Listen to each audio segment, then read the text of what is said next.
반갑습니다. 심리학당입니다. 행복하시죠? 네, 꼭 행복하셔야 됩니다. 오늘은 며칠 전에 있었던 김수현 씨의 기자회견에 대해서 이야기를 좀 해보려고 합니다. 네, 누가 옳다 그르다 이렇게 이야기하기는 지금은 어려워요. 왜냐하면 양쪽이 다 악이거든요. 네, 선과 악이 충돌할 때 우리는 선의 편에 서서 악을 공격할 수 있죠. 또 선을 응원할 수도 있습니다. 근데 제가 보기에는 양쪽이 다 악인 것 같습니다.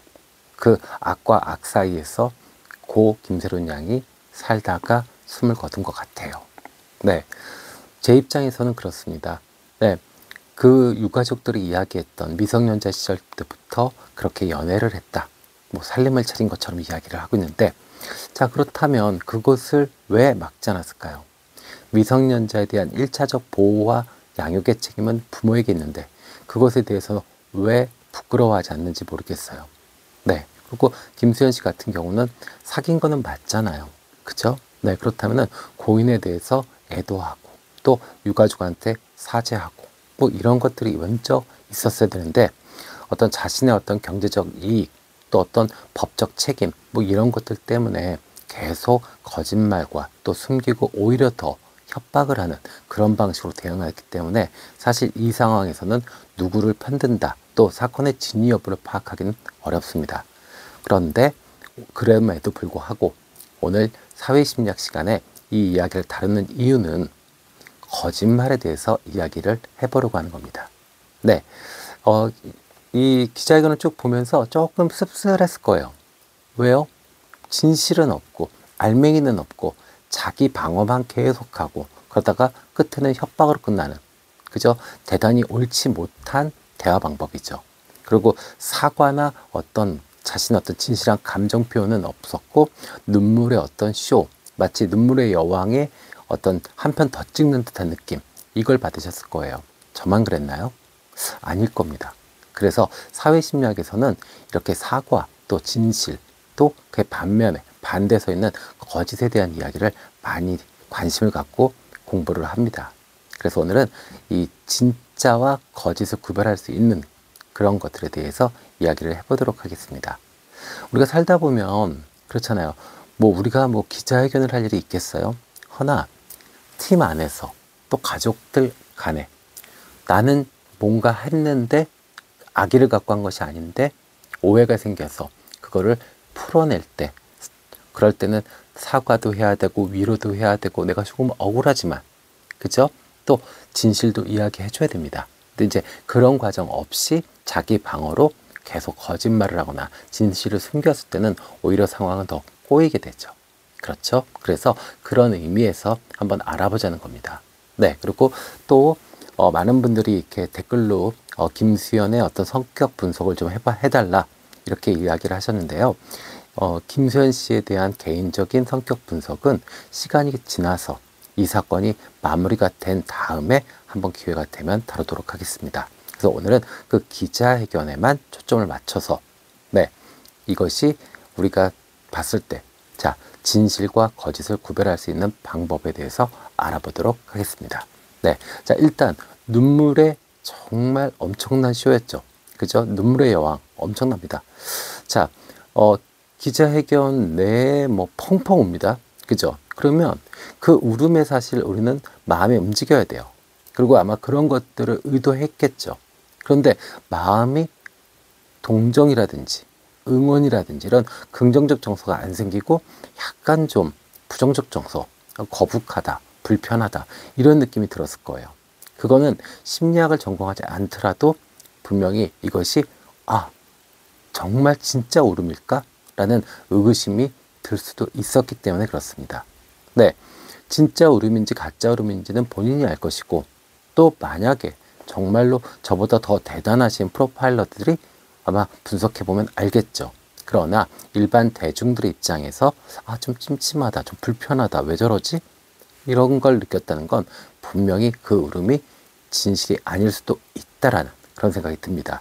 그래서 여러분들과 한번 알아보자고요. 누군가 나한테 사과를 한다. 또 내가 누군가한테 사과를 할 때 정말 진짜 울음을 내가 터뜨리는지, 아니 상대가 정말 가짜 울음을 터뜨리는지 이 정도는 분석을 해야죠. 그래야지 세상을 살아갈 때 나의 행복과 나의 재산을 지킬 수 있으니까요. 네. 자, 눈물 먼저 확인해 볼게요. 자, 진짜 울음은요, 자연스럽게 흐릅니다. 그리고 여러 갈래로 흐르게 돼 있어요. 그러니까 시작은 여기서부터 있고 큰 줄기가 여기서부터 나온다. 일반적으로 그렇죠. 그러나 정말 눈물이 많이 고였을 때는 이 안쪽에서도 흐르게 됩니다. 네. 그런데 거짓 눈물, 네, 거짓 울음의 눈물은 흐르지 않거나 아니면 한 줄기로 흐르는 것을 특징으로 보입니다. 이 눈물은 사실 거짓말을 좀 많이 할 수 있습니다. 특히 연기자들, 연기 못하는 배우들이 이 얻은 약품을 눈에 바르면 잠시 후에 원하는 시간에 눈물이 터지게 됩니다. 예, 뭐 후추나 뭐 이런 약품을 써서 그 화장품 같은 것을 만들었다라고 해요. 네, 그래서 눈물만으로는 확인하기가 좀 어렵죠. 그렇다면 눈 근육을 우리가 확인해 봐야 됩니다. 자, 일반적으로 진짜 울으며 그러면 눈썹이 위로 올라가게 되고요. 또 주름이 많이 잡히게 됩니다. 반면에 가짜 울음은 찡그리거나 무엇인가 액션은 막 울상을 짓죠. 그런데 이마의 주름은 상대적으로 적다. 네, 그때 기자회견을 보신 분들은 뭐 판단하실 수 있을 거예요. 자, 그 다음에 입과 눈의 일관성입니다. 자, 진짜 울음은 입도 울고 눈도 웁니다. 그런데 가짜 울음은 눈과 입이 불균형입니다. 눈은 분명히 울고 있는데 약품을 아까 써서 펑펑 눈물이 납니다. 근데 입가는 미소가 살짝 지어지고 위로 살짝 올라와 있고, 네, 거기다가 자기 말을 또박또박 한다. 그러면 그것은 거짓, 가짜 울음이 되는 겁니다. 자, 가장 중요한 거 있죠? 호흡이요. 네, 흐느껴요. 그죠? 우리가 어렸을 때 기억해 보세요. 우리도 대성통곡 해본 적 있잖아요. 그럴 때 숨이 꺽꺽꺽꺽 넘어갑니다. 그죠? 그래서 이 의사 전달이 제대로 안 됩니다. 그죠? 숨이 불규칙한 게 특징이니까요. 그런데 거짓 울음은 어떠냐고요? 반대죠. 일정하게 호흡이 가능합니다. 안정적인 호흡이 가능해요. 네, 그리고 중간중간에 자기 말을 할 수 있죠. 자, 코 반응도 중요합니다. 물론 약물을 발랐을 때 분명히 코 반응도 같이 유도가 돼요. 그러나 자연스럽게 콧물과 눈물이 함께 흐르는 것이 진짜 울음이라면 이 거짓 울음은 눈물이 한참 나고 난 다음에 그 다음에 콧물이 나오는 그런 특징을 갖고 있죠. 네, 자, 울음의 지속성도 특징이죠. 조절이 어려워요. 진짜 울음은요, 내 마음대로 안 됩니다. 예, 그러다 보니까 쉽게 멈추지가 않아요. 예, 진짜 꺽꺽꺽꺽꺽 넘어갑니다. 네, 그죠? 정말 이 들으면은 좀 흉할 정도로, 예, 그렇게 되죠. 그 정도 눈물이 나오려고 그러면 사실 이 정도 통곡은 해야죠. 그런데 그날 그랬는지 한번 우리 돌아보자고요. 자, 그런데 거짓 울음은 어때요? 필요할 때 조절이 가능합니다. 멈출 수도 있고요. 또 다시 울 수도 있고요. 그 강도를 강하게 할 수도 있고 줄일 수도 있고 자기 마음대로 조정이 가능합니다. 이것이 거짓 울음의 특징이죠. 자, 행동은 어떨까요? 자, 저는 이 부분을 가장 주목 있게 봤어요. 자, 눈물을 거짓말을 할 수도 있고 뭐 호흡도 연습을 해서 연기자니까 연습을 충분히 했다면 이것도 거짓말을 할 수 있어요. 그런데 몸은 거짓말을 못 하거든요. 그러면 몸은 실제로 우리가 울 때는 온 몸이 전체가 반응을 합니다. 그래서 어깨가 들썩거리거나 아니면 살짝의 어떤 경련들이 있어요. 그러니까 본인은 못 느껴요. 그런데 제3자는 느낍니다. 이게 살짝 떨리는 거예요. 그래서 우리가 우는 사람을 진정으로 위로해 줄 때는 꼭 안아주잖아요. 그저 그 떨림을 막기 위해서 그런 거잖아요. 그런데 분명히 그날 김수현 씨는 과장된 몸짓은 보였어요. 그리고 과한 눈물도 보였고요. 그리고 또 시선 감추기 같은 거는 보였으나 정말 중요한 어깨 떨림, 그 다음에 어깨 들썩임, 그 다음에 몸의 어떤 경련 이런 것들은 없었던 걸로 봐집니다. 자, 진입 파악은 본인이 알 것이고 또 우리가 느낄 수 있습니다. 네, 그러니까 각자 한번 판단해 보세요. 자, 진짜 울음은 자연스럽고 조절이 어렵죠. 거짓 울음은 어때요? 과장된 움직임, 그리고 호흡 조절이 가능하고 또 불일치한 감정 표현이 나타나는 것이 특징이죠. 그래서 저는 그날 이 눈물이 가짜 눈물이었지 않을까, 거짓 눈물이지 않을까라는 생각을 해봤습니다. 또 진실을 이야기하는 것, 반대로 거짓을 이야기하는 것에 대해서 한번 생각을 해봤습니다. 자, 이 내용은 범죄심리학에서 범인의 진술을 파악할 때 쓰이는 프로파일러 기법입니다. 그래서 거짓을 유혹하는, 거짓을 표현하는 그런 행동의 특징에 대해서 알아보도록 하겠습니다. 그래서 한번 그날의 기자회견을 다시 한번 생각해 보세요. 그리고 내 주변에서 내가 사과를 할 때, 또 내가 사과를 받는 경우에 상대가 정말로 진실하게 거짓 없이 사과를 하는지, 감정 표현을 하는지 한번 파악해 보세요. 알았죠? 첫 번째는요, 언어적 특징이 있습니다. 그래서 이 언어적 특징에서 가장 크게 보이는 것은 과도한 부정을 강조합니다. 그래서 절대 아닙니다. 죽어도 아닙니다. 그런 일이 전혀 없었습니다. 뭐 이렇게 강한 부정어를 사용하게 됩니다. 그리고 또 불필요한 반복을 합니다. 그리고 답을 우회 표현하게 되죠. 그러니까 정확하게 말하면 기억이 이런 식으로요. 그래서 질문에 바로 대답을 못합니다. 다행히 그날은 질문 자체도 받지 않아서 이것이 티가 나지 않았던 것 뿐이죠. 자, 실제 우리는요, 이 진짜 중요한 것은, 진실은 짧게 간결하게 이야기합니다. 그런데 어때요? 거짓은 생각보다 이러면서 이 생각을 하게 됩니다. 그래서 거짓을 이야기할 때 뇌가 더 많이 사용된다고 해요. 또 이 거짓을 이야기할 때는요, 진짜 중요한 것은 스리슬쩍 넘어갑니다. 그리고 불필요한 이야기들 있잖아요. 서사, 이런 것들, 또 아니면 자기가 힘들었다는 이야기들, 이런 것들을 되게 길게 장황하게 이야기하는 특징을 갖고 있습니다. 왜요? 본질을 흐리려고요. 자, 그 다음에 또 세 번째 특징은요, 사건의 핵심보다는 감정이 호소합니다. 저도 힘들었어요. 저도 이렇게 하고 싶지 않았습니다. 이런 식으로요. 제 입장도 이해해 주세요. 그죠? 그래서 사건 그 자체보다는 감정에 호소해서 본질을 흐리려고 합니다. 계속 그랬죠? 김수현 씨 기자회견이 눈물의 여왕 스태프들도 그렇고 작품을 했었고 제가 스타로서 뭐가 어쩌고 저쩌고 인간 김수현이 어쩌고 저쩌고, 그 와중에 스타 김수현, 인간 김수현, 저는 옳지 않은 단어 같은데 누가 그런 대본을 써줬는지 참 이해가 안 갑니다. 또 이 거짓을 이야기할 때는요, 타인에게 책임을 전가하는 특징을 가지고 있습니다. 그래서 사실은 제가 아니라 누군가가, 제가 그런 의도는 아니었는데 이런 식으로요. 그래서 타인을 거론하면서 책임을 회피하는 특징을 보이죠. 그리고 또 재밌는 특징이 있습니다. 시제를 현재 시제를 사용하지 않고 과거 시제를 사용합니다. 그래서 그때는 그랬는데 이렇게 말을 흐리거나, 아니면 무엇인가 아마도 이랬습니다. 확실히 이랬습니다. 이렇게 과거 시제를 쓰게 돼요. 이건 왜 그러냐면 무의식적으로 자기도 그 상황과 거리를 두려고 하는 거예요. 인간은 거짓말을 천연덕스럽게 잘하는 사람들이 많지는 않아요. 그리고 심리적으로나 정신적으로 봤을 때 진실을 이야기하고 진실을 행할 때 제일 건강하고 마음이 가볍습니다. 뇌도 그만큼 덜 사용하게 되고요. 근데 거짓말을 한다는 건 심리적으로 자기 자신도 그게 조금은 껄끄러워요. 그러다 보니까 과거 시제로 해서 나랑 거리감을 두려고 합니다. 그래서 이 실제로 범죄 심리학에서는 진실을 말하는 사람일수록 현재 시제, 그리고 자신의 중심으로 해서 이야기를 한다고 합니다.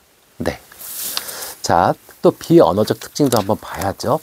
어떤 행동적 특징이라든지 이런 거요. 그래서 가장 큰 특징은 시선을 회피하는 거죠. 그리고 또 반대로 과도한 눈 마주침.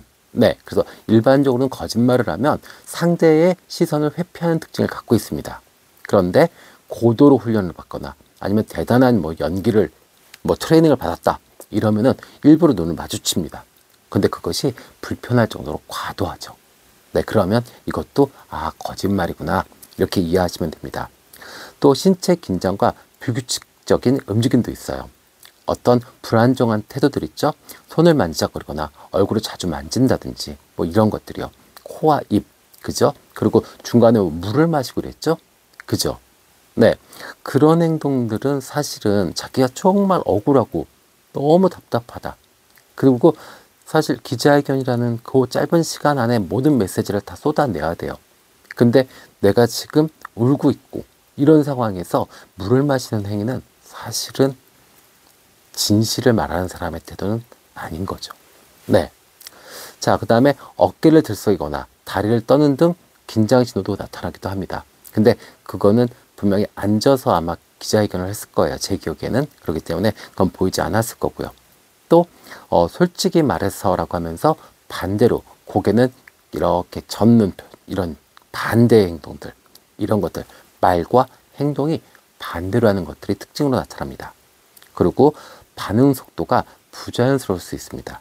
그러니까 즉각적으로 반응하지 못하고 짧은 침묵 후에 대답을 한다든지, 아니면 지나치게 빠르게 대답한다든지, 아니면 또 질문을 되묻는 경우도 있습니다. 아마 이런 것이 두려워서, 그래서 기자들의 질문은 피한 것 같아요. 네.